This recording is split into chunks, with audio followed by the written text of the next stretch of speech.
Buenas, mi nombre es Valentina y bueno, básicamente estos videos tienen origen gracias a una historia que yo publiqué en Instagram, donde preguntaba si a las mujeres les interesaría aprender más sobre feminismo. Digamos, también la raíz de la cuestión por la cual estoy haciendo los videos es porque siento que el feminismo radical se despolitizó mucho, y la principal razón por la cual pasa eso es porque las mujeres están muy poco en contacto con la teoría feminista de sus antecesoras, de quienes vinieron antes que nosotras, que teorizaron sobre un montón de conceptos que hoy repetimos como loros. Y también lo que veo es que seguían mucho por estas referentes de Twitter, Instagram, entre otros medios, y me parece que es hora de romper un poco con eso y de empezar a utilizar nuestro pensamiento crítico para analizar a las autoras, y desde ahí parte el feminismo radical, ¿no? Desde el pensamiento crítico y desde ir a la raíz del problema. Entonces, bueno, si bien podría empezar a hacer estos videos con un recorrido histórico de cómo se fue dando, o sea, de las distintas etapas del movimiento feminista, no voy a ir por ese camino. Para quienes sí quieran aprender un poco de eso porque no saben aún, recomiendo el libro de Nuria Varela, Feminismo para principiantes. Pero bueno, sin más, vamos a lo que nos compete. Y me parece que la mejor manera de arrancar estos videos es por la creación del patriarcado. No voy a entrar en tanto detalle en qué es per se el patriarcado, pero bueno, este video va a estar basado en el libro de la creación del patriarcado por Gerda Lerner, que lo escribió a finales de los 80, creo que en 1986. Así que bueno, es un texto bastante contemporáneo. Y básicamente lo que la autora hace es una especie de crítica al feminismo moderno desde Simone de Beauvoir en adelante, diciendo que básicamente la premisa de todas las autoras que, digamos, suceden a Simone de Beauvoir, incluyéndola a ella, es una premisa ahistórica, y que básicamente continúa perpetuando en cierta medida esta idea de el borrar al sujeto de la historia, que es la mujer, ¿sí? De hecho, si leen a Simone de Beauvoir, en una parte ella sostiene que como que la mujer no tiene historia, y Gerda Lerner viene a ponerle, digamos, de alguna forma un punto a eso, diciendo no, sí tenemos historia las mujeres, pero una herramienta del patriarcado fue negárnosla, ocultárnosla para mantenernos sometidas. Entonces, aunque podría empezar por el principio, voy a empezar por el final, donde la autora básicamente establece lo que es, digamos, lo que constituye el origen del patriarcado. Esto es en la parte final del libro. Hay una serie de capítulos donde hace un recorrido histórico del proceso, no sé, desde el neolítico en adelante, pero me parecía que, bueno, digamos, la verdadera teoría la encontrábamos más al final, y lo de antes eran hechos que sustentaban eso. Entonces voy a empezar por ahí, y básicamente dice que, bueno, conocer la historia de las mujeres constituye una herramienta imprescindible para la conciencia feminista, para la creación de esta conciencia feminista, que es otro de sus libros. Y bueno, dice que el patriarcado básicamente es una elaboración histórica de más de 2000 años, y que se cristaliza básicamente en el estado arcaico, cuyo fundamento básico era la familia patriarcal. Bueno, en el recorrido histórico que hace la autora, básicamente va a hablar de un tema que es el paralelismo de la mano de qué vino primero, si el huevo o la gallina, pero lo analiza con una de las grandes preguntas en, no sé si es historia, filosofía, sociología, de qué vino primero, si el capitalismo o el patriarcado.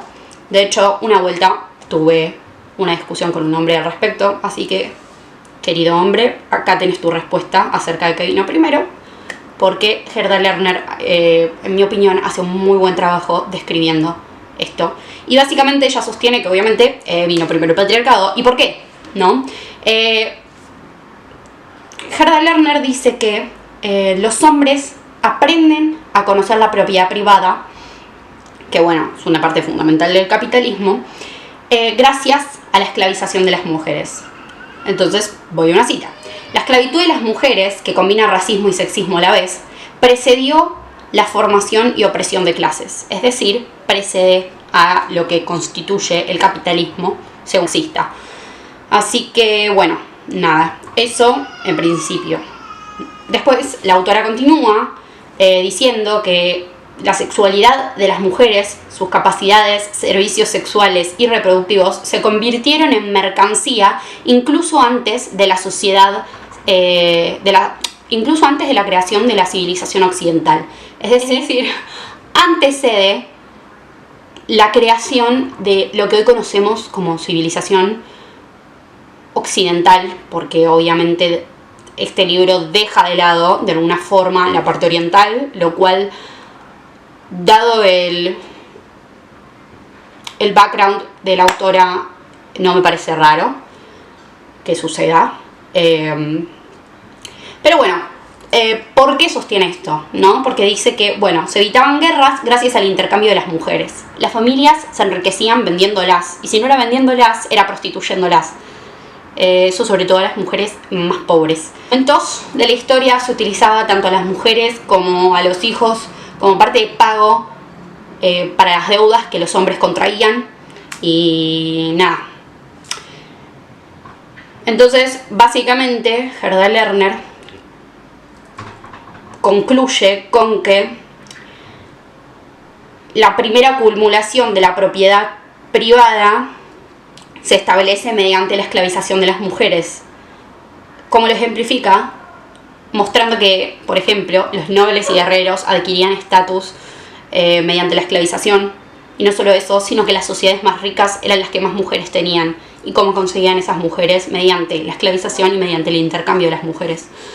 Entonces, nada. ¿Y por qué? Bueno, quizá no va tanto a lo que estamos analizando hoy, pero básicamente, cuantas más mujeres, más capacidad reproductiva para una sociedad, y cuanto más capacidad reproductiva para una sociedad, más niños, y eso significaba más mano de obra. Así que, nada. Otro de los puntos que la autora remarca es que, y bueno, y acá yo haría una crítica. Puede que haya mujeres que estén de acuerdo con la autora, puede que haya mujeres que no. Y la idea de estos videos también es crear esos espacios de poder ser críticas, incluso con nuestras antecesoras, porque puede que hayan cosas que queden hoy resueltas o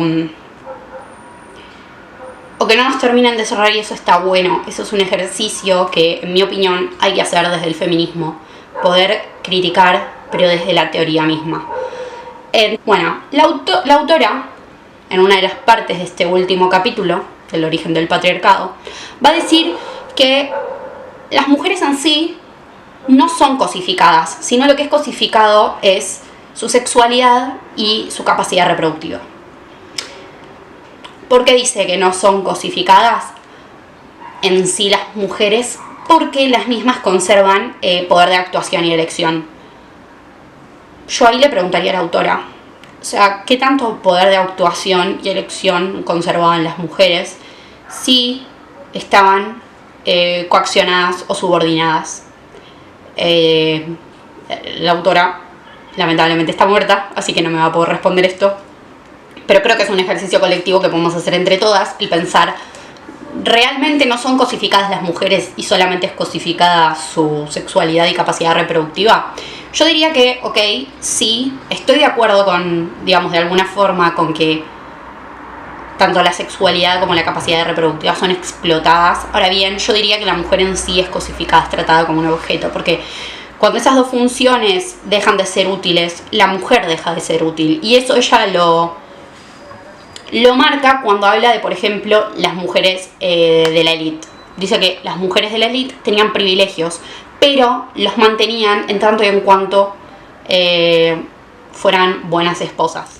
Otro de los puntos que me parece importante recalcar de lo que es el libro de Gerda Lerner es básicamente cuando ella hace hincapié en lo que serían las reformas relativas del estatus de la mujer. ¿A qué hace referencia ella? A estos tipos de avances en materia de derechos, de los cuales muchos hombres y también muchas mujeres, en específico las que militan el feminismo liberal, yo no lo considero feminismo, al feminismo liberal, y creo que en la próxima frase voy a lograr resumir por qué no lo considero feminismo y por qué me parece que el punto de partida del feminismo liberal es completamente errado y por ende pierde sustento en un abrir y cerrar de ojos. Y es lo siguiente, ella dice que si bien los avances en derechos le dan un grado mayor de influencia a la mujer, siempre es dentro de los parámetros del patriarcado. Siempre se encuadra dentro de esos límites que ya vienen y son arrastrados mediante la privación de la educación para con las mujeres y mediante la perpetuación del patriarcado por parte de hombres y mujeres haciendo esto, ¿no? Por un lado privando a las mujeres de su historia y por el otro enseñándole a los hombres a que esa es la norma y que hay que perpetuarlo. De manera directa o indirecta. Y bueno, nada. Básicamente una frase, y vuelvo a la idea de que me parece que es muy fácilmente el feminismo liberal en un abrir y cerrar de ojos, es la siguiente que dice: las reformas y los cambios legales, aunque mejoren la condición de las mujeres y sean parte fundamental de su proceso de emancipación, no van a cambiar de raíz el patriarcado. Hay que integrar estas reformas dentro de una vasta revolución cultural. Y dice que al patriarcado hay que transformarlo primero y después abolirlo. Y comprendo por qué lo diría. Dadas las circunstancias de la sociedad en la que vivimos, yo creo que el ser humano quizá no está tan preparado dentro de su casillita mental para entender un cambio de raíz de tal magnitud. Entonces entiendo que las formas de transformarlo son mediante esta adquisición de derechos y demás, que van haciendo que el mismo se desmorone poquito a poco. Y bueno, pero en lo personal preferiría abolirlo por completo. Puede que sea un pensamiento utópico. Más de una persona me podrá decir, la verdad, es una utopía lo que estás diciendo, y yo le voy a decir. Así que eso. Y bueno, como recalqué antes, dice que la hegemonía masculina en el sistema de símbolos, ella habla del sistema de símbolos, no me voy a meter mucho en lo que es el sistema de símbolos. A quien le interese, voy a dejar el PDF, un link para que puedan acceder al PDF y van a poder estar más en contacto con esos pequeños puntos que quizás en los que quizás yo no hice hincapié. Y bueno, la idea es esto, dejar a quien mire con un deseo de conocer un poco más. Así que a quien le interese saber cuál es este sistema de símbolos dentro del patriarcado, los invito, y las invito sobre todo, a leer a Gerda Lerner. Bueno, básicamente dice que se apoyan en dos pilares fundamentales, que es la privación de la educación a las mujeres y el monopolio masculino de las definiciones. Me parece que se explica solo. Pero bueno, quien tenga dudas puede acceder. Y bueno, la autora cierra con una afirmación que a mí me parece un tanto fuerte y errada, que dice: el sistema del patriarcado es una costumbre histórica. Tuvo un comienzo y tendrá un final. Ella, después de decir esta frase, básicamente explica por qué para caer, desmoronar, desmantelar el patriarcado, yo creo que a fines de los 90 quizá podía llegar a parecer que sí, que esto iba a suceder. Hoy yo diría que no es tan probable. o no a la inmediatez con la que al menos ella denotaba que iba a suceder. Y asumo que si ella hoy viviera, o bueno, viví hasta el 2013, así que yo asumo que ella lo habrá podido ver con sus propios ojos, que no era tan así como ella pensaba. Entonces eso sería como una crítica, como una posible reformulación en base a la teoría de Hadassah Lerner.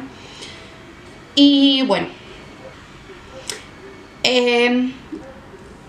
y quiero explicar por qué a mí me parece que hoy en día podemos seguir viendo que el patriarcado no está tan cerca como al menos la autora pensaba de terminar. Y yo creo que esto sucede por lo siguiente, ¿no? Hay pseudocorrientes dentro del feminismo, diría yo, y en otros montones de ámbitos, que se apoyan en la lógica y las tradiciones patriarcales, bajo sus estándares, bajo sus tradiciones, bajo sus leyes, bajo sus definiciones, bajo su simbología. Y en lo personal creo que el individualismo es una clave muy importante para entender al patriarcado y la transformación que tuvo al menos en el siglo XXI, y en específico para los adentros del feminismo. Básicamente esta lógica individualista nos aleja del sentimiento de comunidad, que para mí es fundamental en el feminismo. ¿Por qué es fundamental? Porque yo creo mucho en la lógica de que ninguna es libre hasta que todas seamos libres. Plantear el individualismo es yo me siento libre, yo puedo hacer esto, entonces está todo bien. Una articulación reduccionista de lo que es el individualismo, que es algo mucho más complejo, pero me parece que lo resume bastante bien. Y básicamente creo que el individualismo culmina o tiene su auge en esta idea de no nos cuestionamos nuestras prácticas personales porque nos hacen sentir bien a nosotras, y eso es más que suficiente para, no sé si es desmantelar el patriarcado, no sé si es romper con los estándares, cuando en realidad están respondiendo a eso. Y ¿cómo se articula hoy en día? Bueno, las fotos desnudas, la idea de trabajo sexual, en vez de tratarlo como lo que es, esclavitud, la prostitución, o la contracara de la trata. Y esas son pequeñas cosas. Digo, el no cuestionarnos la heterosexualidad obligatoria también constituye parte de ese individualismo que, en mi opinión, viene también arraigado al patriarcado. Así que nada, bueno, así, y en estos pocos minutos, o espero que sean pocos, busqué resumirles la obra de esta feminista, en mi opinión muy importante. Podemos diferir, y quiero que sepan que la idea es que haya interacción en los comentarios, siempre desde el respeto, y me gustaría poder transmitirles conocimiento, un espacio cómodo y un espacio de aprendizaje para crear de manera colectiva, o sea, entre todas, un feminismo por y para la mujer.